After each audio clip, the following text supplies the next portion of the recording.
Teacher Talking Sports, what it does, would do, how we live. And don't look now, but the 2023 MLB regular season is about halfway over. So in this video, I'm going to do my mid-season all mostly went undrafted fantasy baseball team. How do I figure out if a guy went mostly undrafted? Well, I used a site, Fantasy Pros, which takes the average draft position from 6 different sources, including ESPN, CBS, and Yahoo, and averages them out. If their average draft position was over 300, they could have been included.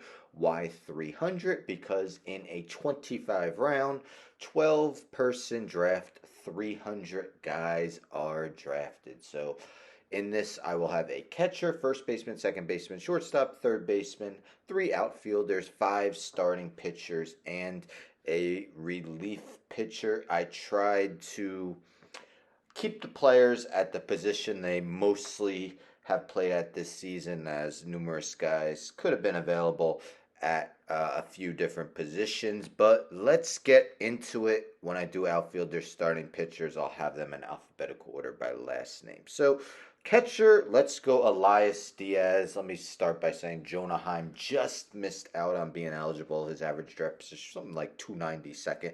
But Elias Diaz off to a very good start for the Rockies. A 287 batting average, 9 homers, 45 RBIs. Last year batted just 228 with the same amount of homers but in 100 more at bats.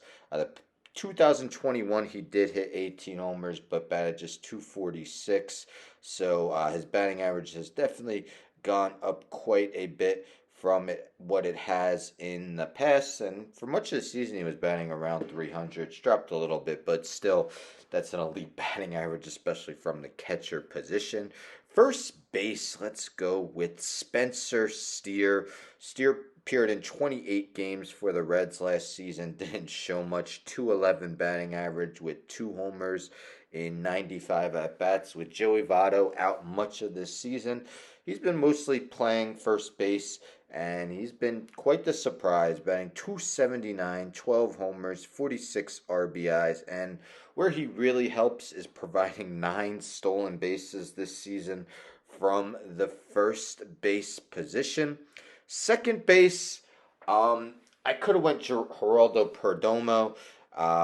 He has mostly played shortstop this year. So I went Nolan Gorman.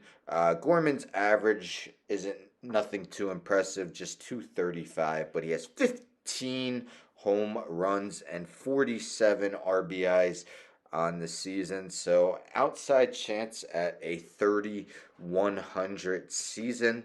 Shortstop, let's go with another Reds player, that being Matt McLain, the rookie. Only appeared in 40 games thus far this season, but he has been awesome, batting 316 with 6 homers, 25 RBIs, 32 runs, and 4 stolen bases. Off to an excellent start. Third base, thought about Candelario with the Nationals. Instead, I'll go with Isaac Paredes, Tampa Bay Rays. Paredes did hit 20 homers last season, but batted a minuscule 205. He's up that to 260, 264 this season with 13 homers and 50 RBIs on the year. 3 outfielders. Let's go with another Red. Maybe that's why they're the surprising leaders of the NL Central.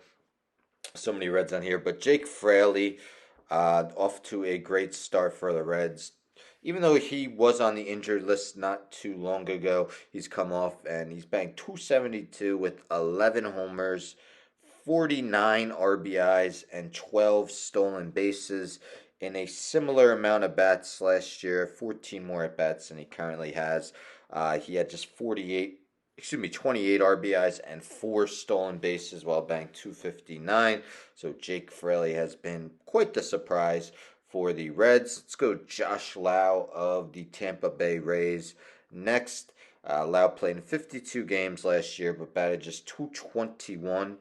He's banged 283 this season with 11 homers, 46 RBIs, and providing much value on the base paths as he has stolen 18 bases. Let's round out the outfield with Lane Thomas, Washington Nationals.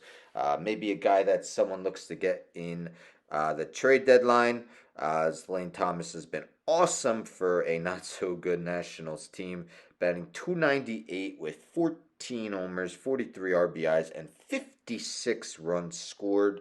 Batted just 241 last year and 235 in 2021. Designated hitter.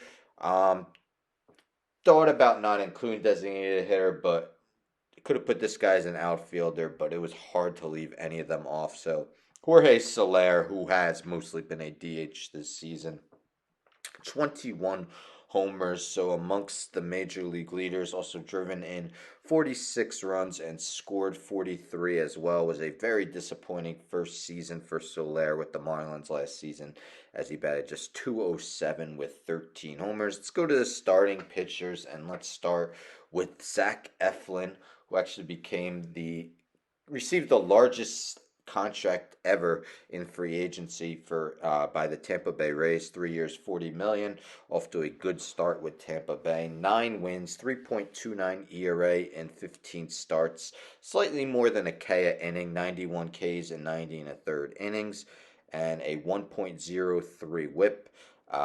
Each of the last 5 seasons, actually every season of his career before this one, his lowest ERA was 3.97. Bryce Elder of the Atlanta Braves. Elder made 9 starts last year, 3.17 ERA, but wasn't necessarily expected to be a part of the rotation. But due to injuries, he has performed excellent as he's second in the majors and first in the NL with this 2.44 ERA over 16 starts. A 1.13 WHIP on the season. Striking out 7.4 batters per 9 innings. Mitch Keller of the Pittsburgh Pirates, the 27-year-old, 3.91 ERA last year in 29 starts, not bad, but just 5 wins.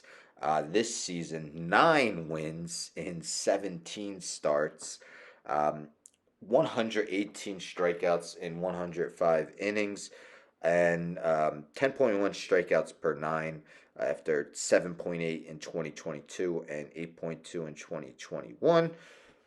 Yuri Perez, yes, he's only made 9 starts, but what an amazing start it has been for the 20-year-old who made his debut on May 12th for the Marlins. In his 9 starts, a minuscule 1.34 ERA, has won 5 games, 54 strikeouts in 47 innings, and less than a 1 WHIP. Rounding out the starting pitchers, Eduardo Rodriguez, who unfortunately has been on the IL since May 28th, but expected to come back soon. In his 11 starts, he was awesome. 2.13 ERA, basically a strikeout an inning, and again under a 1 WHIP. Our relief pitcher is Carlos Estevez of the Angels. On the season, he owns a 1.91 ERA in 33 innings, 20 saves, 41 strikeouts for 11.2 strikeouts per 9 innings. So there you have it. That is my mid-season all mostly went undrafted fantasy baseball team. Let me know in the comments which of these guys maybe you picked up who have helped your team. Maybe some other free agent additions you've had during your fantasy baseball season, which have provided positive dividends for you.